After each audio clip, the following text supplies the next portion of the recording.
Welcome back, everyone.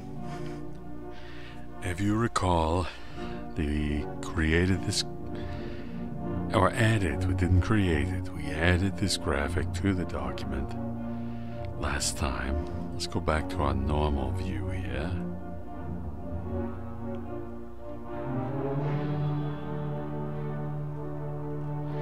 And what happened? In normal view, why don't I see any graphic? Let's go back to the page layout. So here we have the graphic. It's visible in page layout, but for some reason in normal view, it's not visible. This is the same place. Recall, we used these line breaks. The line breaks carved out the text around the graphic, which is here. But for some reason, we can't see the graphic in the normal view.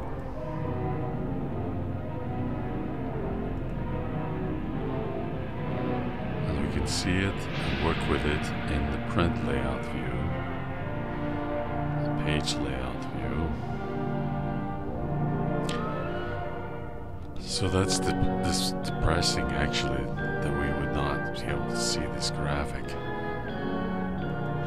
But I think this is not so much the fault of the normal view as it is the type of graphic we are viewing. So this graphic, as you remember, we found this graphic in Microsoft Office's clip organizer here in the Office Collections. This is it here, and it's a clip. It's a special graphic and by Microsoft. It's a conceptual graphic. It's kind of communicating that someone is downloading a book into their brain. It has a lot of special value. But before we get into the graphic, there's so much to discuss. What I wanted to show you is the options available. Now, when we put this graphic in, we installed it into a position on the page here, and basically we can zoom out to the whole page. So here is the location we chose for it, and then we then carved the text to fit around it, but we maintained the integrity of the paragraphs, the style, etc. of the paragraphs using line breaks. That's when you press Shift-Enter to create a line break. So that means we need to put that in here. Shift, Enter, to create line break. Okay, so let's do this. Let's try this. There's another way to achieve this, and I want to take you through it.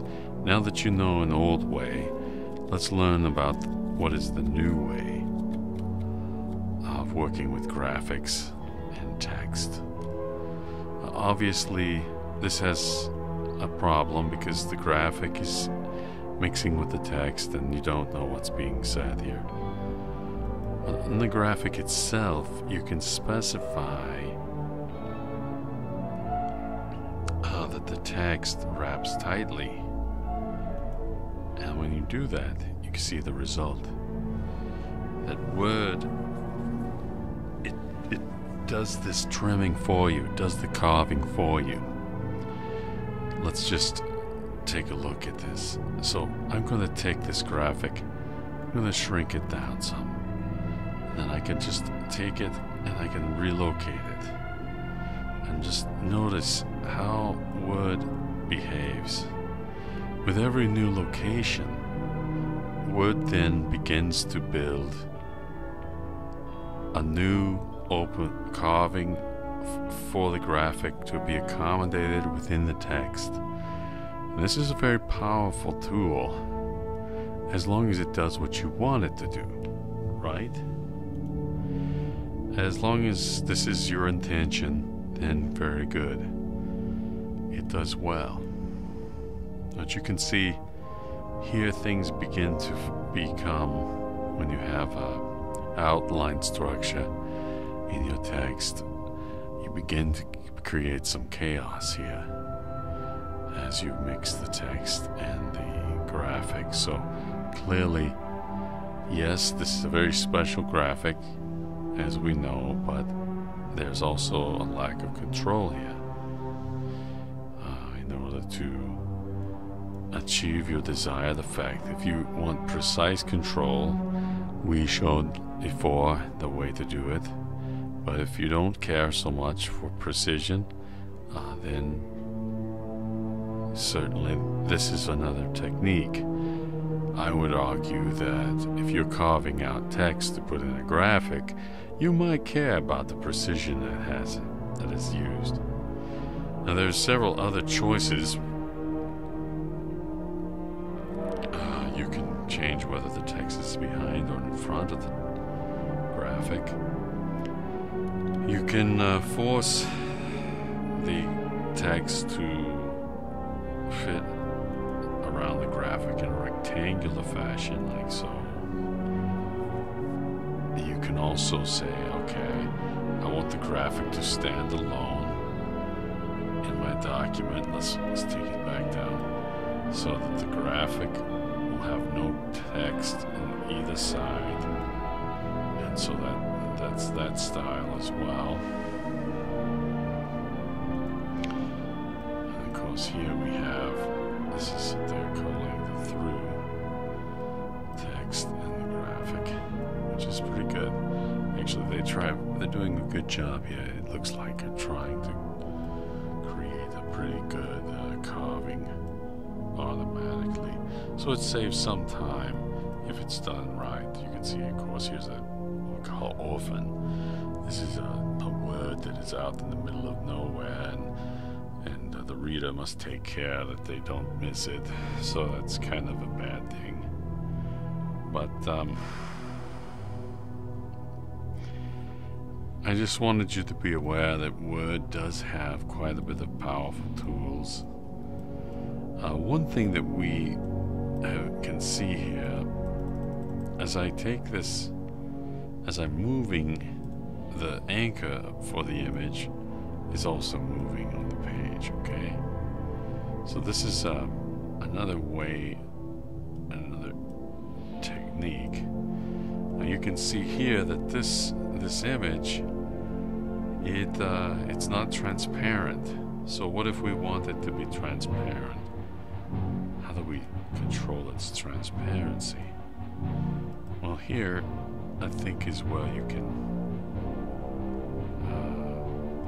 It says it has no transparency. How do we make it transparent?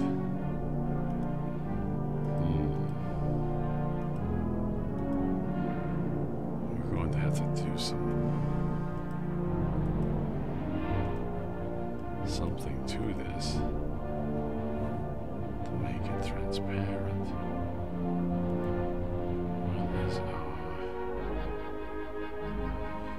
Okay, so I think the only way we can do anything is we need to edit the picture.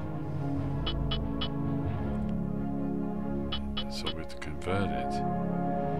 And notice clip it saying, convert it. Do you want to convert it to an office drawing or object? Say yes. Okay. So now it's an object, and you see, notice, as soon as we did the conversion, it is now transparent. And also notice that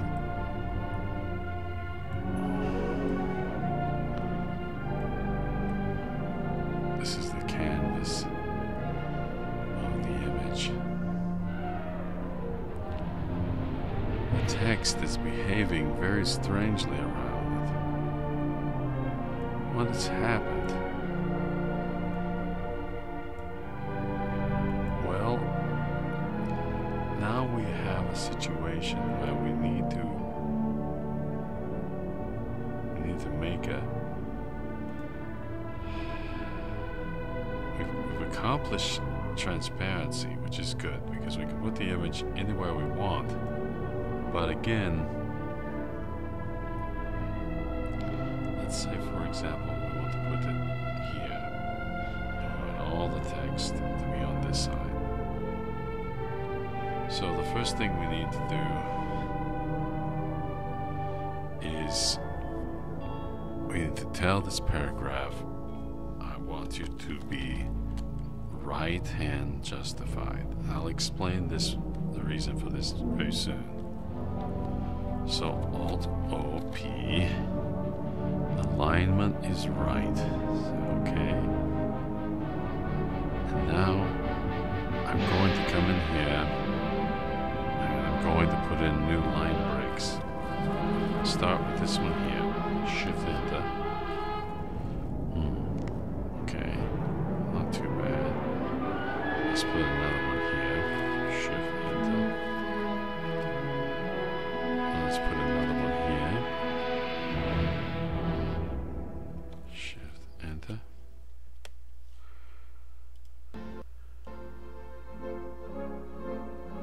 So I don't know if you can tell what's happening, but as I keep entering these line breaks, the paragraph is now beginning to take shape around this graphic. This one here, here. That's a little too much. Let me go farther out. So here.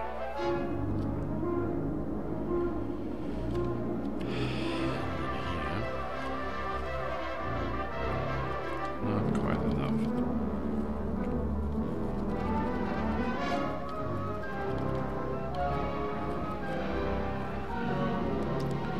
So there you see, here's a technique where we've included the graphic, we've converted the graphic into a Microsoft object, Office object. It has transparency, and we have incorporated the graphic into this custom paragraph.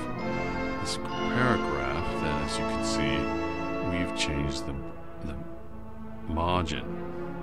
Now, what I'd like to do, let's center this paragraph on the page. Okay. And one thing that becomes apparent in the paragraph is, of course, the graphic. Oops, I just modified the graphic. Let's undo that.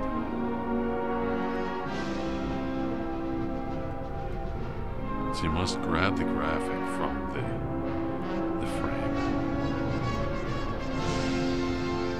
But notice that the graphic itself is not, there's no, what I would call relationship between the graphic and the paragraph.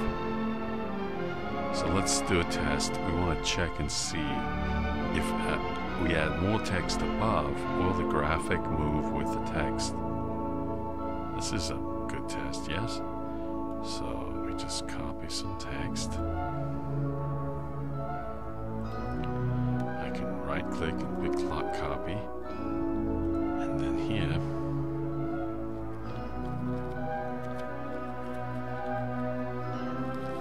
I'm going to use Control.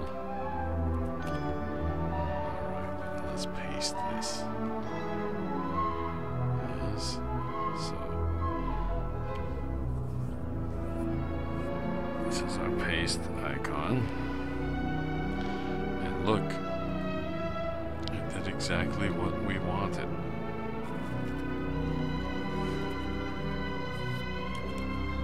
They move together. The graphic and the paragraph is moving together. That's a very powerful feature. We want that to happen, to keep things together. We have the highlighting, the shading we call it, and the border, and the structure we created is now integrated so that it moves together with the document. Now there's much more to go into about graphics, but for now, let us stop here and pick up next time. Thank you so much for watching.